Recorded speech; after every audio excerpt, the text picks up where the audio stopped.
धन्यवाद कि मैं तो खेलन गई बालू रेत दुपट्टा मेरा खेल में गिरा। भाभी जी सुन रही है गीत को? हाँ, मैं तो खेलन गई बालू रेत दुपट्टा मेरा खेल में गिरा। मैं तो खेलन गई बालू रेत दुपट्टा मेरा खेल में गिरा। खेल में गिरा हो खेल में गिरा, खेल में गिरा हो खेल में गिरा। मैं तो खेलन गई बालू रेत दुपट्टा मेरा खेल में गिरा। मैं तो खेलन गई बालू रेत दुपट्टा मेरा खेल में गिरा।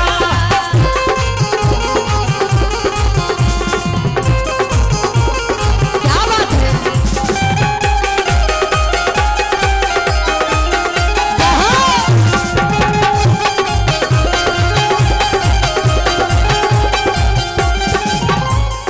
आज दुपट्टा हेरवाए के आवत हन तो होत का मोरा ससुर जगमैया फिरात ससुया घर देख खड़ी। मोरा ससुर जगमैया फिरात ससुया घर देख खड़ी। मैं तो खेलन गई बालू रेत दुपट्टा मेरा खेल में गिरा।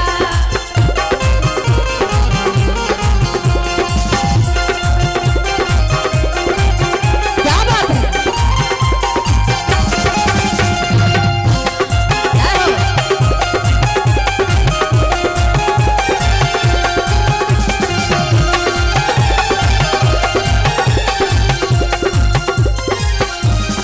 और जब ससुर के जगावे जाते तो सासू जी गाड़ी दे के खड़ी हो जाती कि हेरवाई क्या हुआ तो वही परेशान करता हूँ तो कहाँ जाते दुल्हनिया?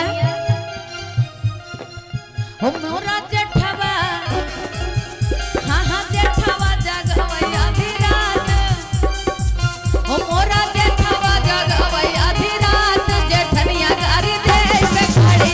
मोरा जेठवा जगवैया धीरात जेठनिया गाड़ी दे के खड़ी। मोरा जेठवा जगवैया धीरात जेठनिया गाड़ी।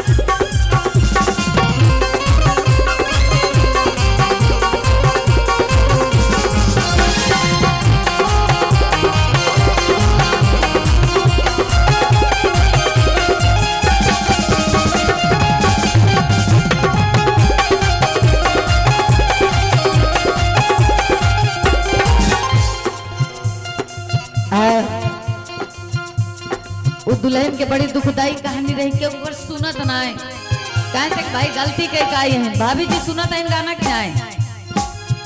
मोर छोटे हो मोरा देवरा